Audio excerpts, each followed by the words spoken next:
Okay, so I want to talk about Frederick Douglass, and I want to talk about Frederick Douglass's autobiography in the context of the larger themes we've been discussing so far in this course of modernity. When you think of this book, I want you to think of this autobiography as an example of what I want to call the invention of the self. Let's review a little bit. Recall when I said the pre-modern world was one in which the idea of the self separated from the broader context of your community, your past, your present authority, those beneath you who are inferiors, your dependents, the future towards the telos, which God is leading you towards. You are exactly who you are embedded within a larger, massive matrix. That makes sense of who you are. If you were to try to separate the self, the individual, from the broader context, both temporal, epistemological, hierarchical, heavenly, and the broader community, the village in which you're living, that would make absolutely no sense. That's the most bonkers question you could ever ask someone in the early pre-modern world. Like, who are you apart from your context? And then we get to the romantics that we talked about later on, where it's quite the opposite. They flipped it. The idea seems to be that you aren't really you unless you can define yourself apart from your people. Thus, we have the cliche, I'm going to go to college, I'm going to find myself, or I got to get away from my small little town, I got to get away from my small little community, my family. Why? Because they're oppressing me. I can't be who I am unless I can find myself apart from who they are, all right? And so that's one of the transitions we're talking about. The modern world is one in which the self has become liberated from the past, the community, the context in which you're living in, and you kind of invent yourself as a real person apart from the world in which you're coming. It's kind of the Pinocchio thing. I want to be a real live boy.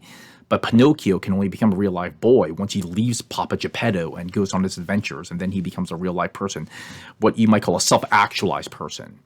That's good and that's bad. We've talked about that already. It's got some pros and cons, but I want to think of Frederick Douglass's autobiography as another example of the invention of the self. Now, by the way, just because I'm not entirely loving modernity, as you might have picked up from a class so far, it doesn't mean I think it's a bad thing that Frederick Douglass became a real person by liberating himself from his past. It's a mixed bag, but Frederick Douglass is another example of this sort of evolution of the self becoming a real live person, independent from the world in which they became. He's an example of modernity. I want to talk about the idea of slavery too. The entire Frederick Douglass is clearly born in the context of antebellum American racialized slavery, which is awful, of course, needless to say. But think of Frederick Douglass sociologically as being a product of this larger world that was explicitly invented to make slaves. I mean, Frederick Douglass is a slave, not because he's in chains and he's bound in this position. And that is true, but he's also a slave because they've turned him into a slave. This is a system in antebellum South that was designed in every way possible to turn a man into a slave. It's a process of dehumanization, stripping the individual man of his manhood, a woman of his womanhood, a person of their personhood. Let me give you a couple examples. Early on, we realized Frederick Douglass laments, he has no birthday. He doesn't know exactly how old he is. He can only guess how old he is, based on just other examples, but he doesn't have a birthday. And think what that means. All the white boys have birthdays, all the white people have birthdays, but black people in the South don't know when they're born. What does that mean? It just means you're not special. There's no special day when we celebrate you are birthed. In many ways, the role of the black slave in the antebellum South is quite analogous to the way livestock is treated. If you're a white slave owner on a big plantation, your cows, your goats, your chickens, your pigs, they're very expensive. They're valuable to you, but they're only valuable to you as money-making things. I might even care for my animals. I might be a very good farmer, a very good animal husband, meaning husbandry, taking care of the animals underneath you. And the slave just might be, even if you're a well cared for slave, and I mean that in scare quotes, you're only cared for as an animal, as a valuable commodity that can make you money, that can produce things. Think about the story of how Frederick Douglass was treated by his mother. He was taken away from his mother from a neighboring farm, a neighboring plantation, as soon as he was weaned, and raised by a wet nurse, by some other people. He was sold because that's what they do. His mother's plantation owner needed some money, and he didn't need Frederick Douglass, so he parted with him. And again, that's very dehumanizing, isn't it? Listen, I want to be nice to animals, but we kind of separate animals, piglets, from their mother pig, as soon as You can, if unless you want to, sell them to someone else, and we don't really cry tears for that. Perhaps we should, but we don't, because then we don't feel too bad about that. Perhaps maybe we should, but we don't, because they're animals, and they don't have human dignity. And yet, the idea of taking a baby born to a mother and selling that baby to another slave plantation as kind of livestock, you see how dehumanizing that is. And Frederick Douglass speaks very tenderly of the mother who was done with her workday, late at night, would walk miles and miles and miles to sleep and cuddle with her baby boy. And she had to wake up early and walk miles and miles and miles back to her plantation. I mean, the whole system is designed to strip human affections and human community, again, to all the things that make us human, to dehumanize you. And the mother is fighting, and failingly so, by the way, but against all odds. She's trying to carve out as little humanity as possible, to maintain her humanity, to maintain the humanity of her boy. And yet the whole system's designed to thwart that. There was another scene when they talked about how the kids were clothed and fed, the little young slave boys. They were naked for a very, very long time because they didn't want to spend money on clothing naked little boys, and they ran around naked all over the plantation. Again, kind of like livestock. You don't clothe your horses or pigs or sheep or goats. They're naked, and so it sort of has this idea that when little slave kids running around naked, they're like animals, again, dehumanized. I want to go back to the idea of the garden. What makes a human a human? Many, many things, but think about all the animals in the Garden of Eden. They're all naked. Adam and Eve are naked in a pre-fallen way. But, once Adam and Eve leave the garden, they have tainted sin, but, then they're clothed, right? And you have clothing. That's a whole theological issue about the fall, but I just want you to think look around you right now in your world around you. If you think about a human being as simply one species of animals among the world of animals, mammals, bugs or, insects, lizards, so on and so forth, what makes humans utterly distinct from all the other animals in the world? Many things, I would hope, but one thing is we wear clothes. No animal wears clothes, except for the cute little dogs on the main line who have little sweaters when ladies take them for walks. But that's the exception, though, right? I mean, but if you have slave boys running around naked, psychologically, I wonder if that trains the slave kids who are young. White people wear clothes. We don't. We're animals. Later on, they're given clothes when they get old enough, but I think that's primarily for pragmatic purposes. So again, the whole system seems to be designed to strip a man or a person of their humanity. There was this other scene which I found really kind of strange and a little shocking and disturbing. But they eating, they poured all this slop, all this food into a trough, and then all the young kids would run up and start eating it because they were hungry.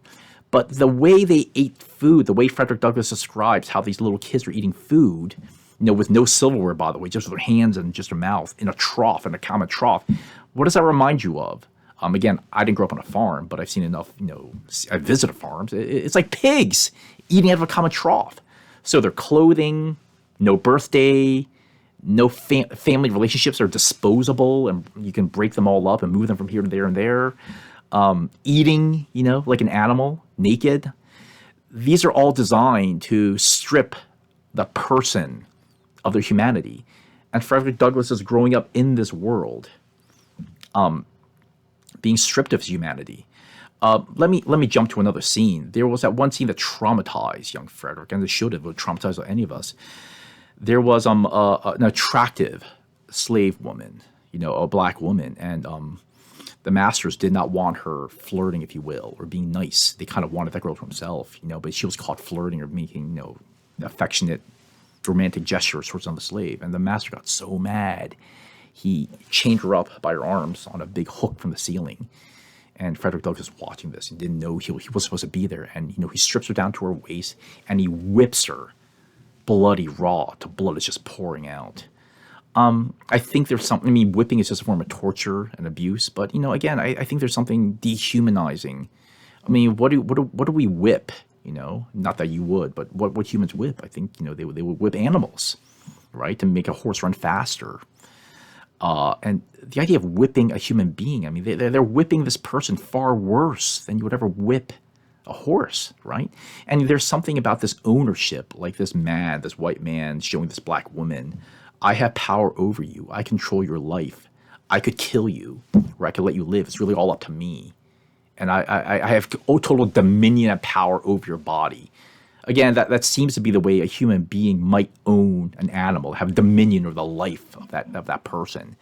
And that seems to be what's going on. And there's also something kind of psycho, weirdly sexual about this as well. She's naked from the waist down, whipping her. And again, there was romantic feelings towards this woman, and it was a real jealousy that this black woman that this man owned was flirting with another black male slave. It's like, no, you're mine, this kind of ownership, owning her even owning her body, owning her sexuality, even owning her reproduction in a sense, right? I mean, again, that's how human beings own animals.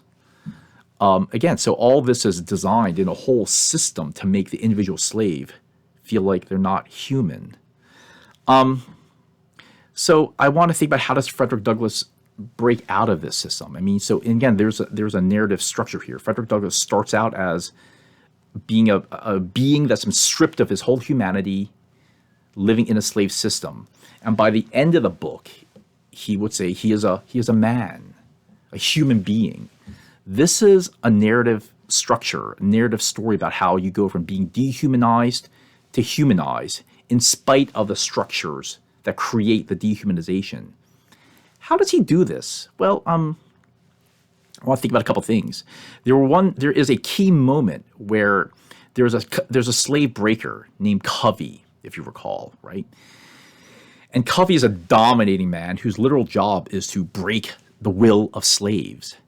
And Covey is beating Frederick Douglass up, whipping him. And there's this one moment which Frederick Douglass chooses to write about, where Covey tries to beat him up, and Frederick Douglass actually fights back, much to Covey's surprise. And Covey was expecting this. And they get into a fight, they get in a wrestling match, and Frederick Douglass just beating the crap out of Covey. And it's kind of a standstill, right? And then eventually Covey just lets him go because they're getting nowhere. This fight is not moving on at all. And after that, Covey was still the master, the slave breaker, but he didn't mess with Douglass anymore. And at that key moment, Douglass learns something. In some sense, he learns that he's a man. He uses gendered language. I'm a man. It is both he's a man and he's human. And Frederick Douglass regains his man. And I'm not a pro-violence here. I'm not saying it's good to fight, but Douglass learns something. It's like, you can't beat me up. You don't have power over me. And there's a certain kind of manhood, a strength of asserting himself over another man. And I think that's one step towards his manhood, to say that you can't control me. I have autonomy over you. There's another scene which I find that's very, very important, or another episode, another phenomenon towards his transformation. And that is, he learned how to read. I know it's kind of cheesy, but there's this one line where he literally writes something along the lines of, free your mind and the rest will follow. Frederick Douglass talks about how, of course, you're a slave because you're physically oppressed. You're sometimes literally in chains, right? And your body is forced to be a slave. You have no political freedom. You have no legal freedom. Yeah, that's fine. That's kind of slavery. But Frederick Douglass says the first steps towards going from a slave to a free man is not necessarily breaking the legal bond, it's breaking the literal chains in your body and running away up north through the Underground Railroad. That's part of it. That's not really the real step. The first steps towards freedom is actually freeing your mind, saying there's a physical slavery of the body, there's political, legal slavery, and there's mental slavery, suggesting that a slave wouldn't even run north if they're still mentally a slave. I mean, this is something that I'd like you to think about. It doesn't really come up in the book. But plantations, I mean, in the Deep South, not where Frederick Douglass was living, but in the Deep South, the ratio of blacks to whites was often 50-50. And on a plantation, a massive, massive 100-acre plantation, there's like one white family, some employees, and hundreds of slaves, right? So the ratio of slaves, black people, to free white people could be like 200 to 1. That could be the ratio. Now, again, Southerners, the white men, they had whips, they had they had guns. But still, I mean, if all the slaves just decided, we're free, we're out of a rebellion, how hard would it be for if the ratio is like 200 to 1, for all the slaves to just say amongst themselves, we're fighting, we're not putting this up with them. I mean, they could rush the white people and just kill them all. We could talk practically about whether slave rebellion is really possible or not, but just on the sheer numbers, right? It's very reasonable that the slaves could have a massive rebellion and overwhelm the white people. 50-50 in the Deep South, yeah, it's possible, right? But in fact, there were a few slave rebellions that were worth thinking about. There were a few, and they just scared the willies out of the white people, by the way, those few slave rebellions. There was a Haitian slave rebellion, by the way, but that's kind of another story. But maybe what's surprising is not that there were a few slave rebellions. I think what is more surprising, perhaps, is how few slave rebellions there were. You would think, just given the ratio and how horrifically unpleasant slavery was, that there would be a desire.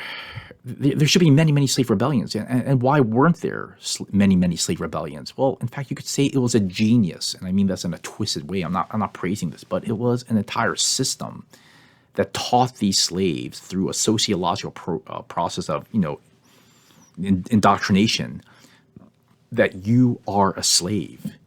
You are a slave. And I think what happened was that these slaves had deeply internalized the idea of slavery. So before, I remember I told you, we talked earlier about if you went to a pre-modern person and said something like, hey, do you want to rebel against your family, rebel against your religion, go be an atheist, run away, go to a different village and find yourself?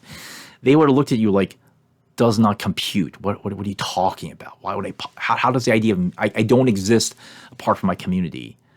Again, and I'm talking about what they did to these individual slaves. There are exceptions. It's not totalizing. Clearly, Frederick Douglass is an example. But overall, this entire system of no birthdays, ripping apart families, being naked, made to treat like an animal, it broke the mind. I mean, it was intended for this, right? It was trying to break the mind of the slave to make the slave think, don't even rebel. You can't rebel. It'll never work. You're not worthy of rebellion. If you went to an average slave and says, do you want to run away? I mean, they'd be like, why would I run away? This is my lot in life. This is the way it's supposed to be. And it's really tragic and awful. And, we should be ashamed of ourselves, because we're part of this. But there were the scenes in which they used the Bible and used religion to rationalize slavery and tell the slaves, if you want to follow God, if you want to be a good Christian, do not rebel against a system in which you've been placed. That's horrible, right? This is an absolute abuse of the Bible. But slaves were not in a position to challenge that. Again, this is a really good example of what Marx says, which we read earlier on a few weeks ago about religion is the opiate of the masses, meaning the idea is that you take a suffering people and you give them religion, give them Christianity, and give them this hope of a deferred gratification. Just suffer now, and you will find your reward later on. But you have to just obey your masters, submit to your earthly masters, and then you'll enter paradise, which gives you both fuel to endure the suffering they're going through and a motivation to be submissive. But again, no. What Marx would say is that he literally calls a master class, the slave class, and in many ways he was probably thinking about antebellum slavery, or at least thinking through this. Or there's an example of it that religion is not true, Christianity is not true. It's just a tool. Everything is a tool by the master class to keep the oppressed class down. And sadly enough, who knows what the real motives were, but this seems to be a sad, pathetic, tragic example of that, where religion is used explicitly as an ideological framework to help the slaves understand what is going on, why they're suffering. It's a theodicy, it's an explanation for suffering, and it gives you a strength to endure the suffering. So Christianity is used as a part of this ideology, to keep them down. Frederick Douglass learns to be a man by beating the crap out of Covey, or at least holding him off. Thus, he has some kind of dignity, some pride that he's building up within his own system. But Frederick Douglass also learns how to read. It's very interesting. Frederick Douglass learned how to read accidentally. Again, the sociology, I think, is interesting. Frederick Douglass was moved from a big plantation in the countryside, and then for a short while was actually moved into the city. And it's interesting. He notes that city slaves are different than country plantation slaves. And city slaves are treated better than country slaves. And it's a curious question why. I'd like you to ask yourself why. Why does the slaves have better treatment in the city than in the country? Here's one thought. Maybe in the countryside, it's like a community in which things are accepted as how they are, and there aren't any prying eyes looking at them, so you can get away with stuff. Once you move into the city, though, slavery is not everywhere. It's a given in their Southern society, but it's not everywhere, and there are more civilized eyes looking at you, and it could be too shameful to do what you did to that woman, stripping her from the waist down and whipping her back bloody until she's just pouring blood, to treat a slave that bad. It's still there. I'm not saying it's good to be a slave in the countryside, but in the city. But it seems to the violence and the brutalization seems to be less there than it was in the countryside. I think it could just be what's acceptable in one culture is not acceptable in the other culture. As a young boy, Frederick Douglass is given to a white woman who's young, and she's rather idealistic, and she thinks of Frederick Douglass as kind of like a pet monkey or a pet dog, something she can play with. She's been given a slave, and so she kind of raises Frederick Douglass sort of as like a nice little boy, or like again a plaything. And so she's nice to Frederick Douglass because she just wants to be. And then what she does is she actually teaches Frederick Douglass how to read. She begins to teach Frederick Douglass how to read. Her husband finds out and absolutely scolds her, saying, "Don't you dare teach that slave boy how to read. Stop it, stop it, stop it, stop immediately." And he says something along the lines that a slave that knows how to read is a ruined slave. A slave that knows how to read is utterly unsuitable for slavery. Yeah, and that's kind of a trope, isn't it? That, if you free your mind, the rest will follow.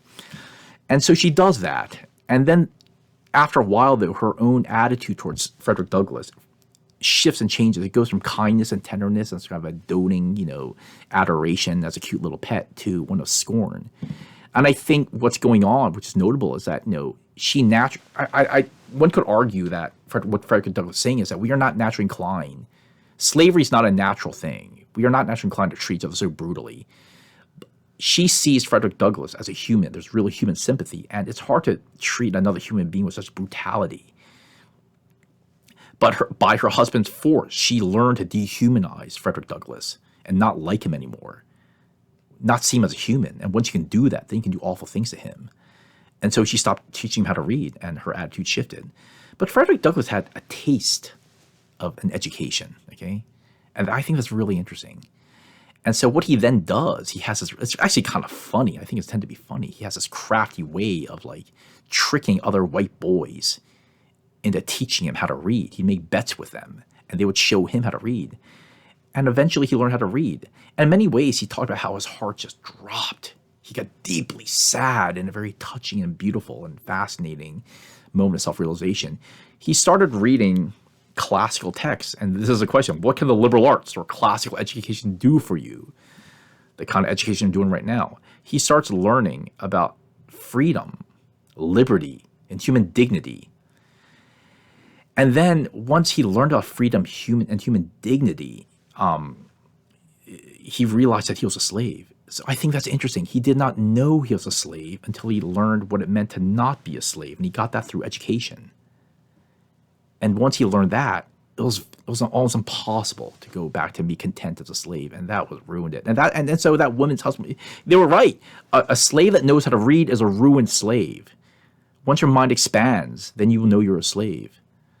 And once you know you're a slave, you just can't be a slave anymore, and you're depressed, you're deeply discontent. I'm not saying all slaves are happy, but it's like you're unhappy, but it's like you don't quite know words for it. You don't understand why you're unhappy, but it's a general kind of discontent, I suppose. But once Frederick Douglass had the intellectual categories, understand, if there's something called freedom, there's something called slavery. If there's something called human dignity, then I know I don't have human dignity. And the rest was, as you say, history. He had to learn how to make himself free by seeking his own freedom, and then he ran away. But Frederick Douglass says, running away is simply almost after the consequence of becoming educated and learning who he was.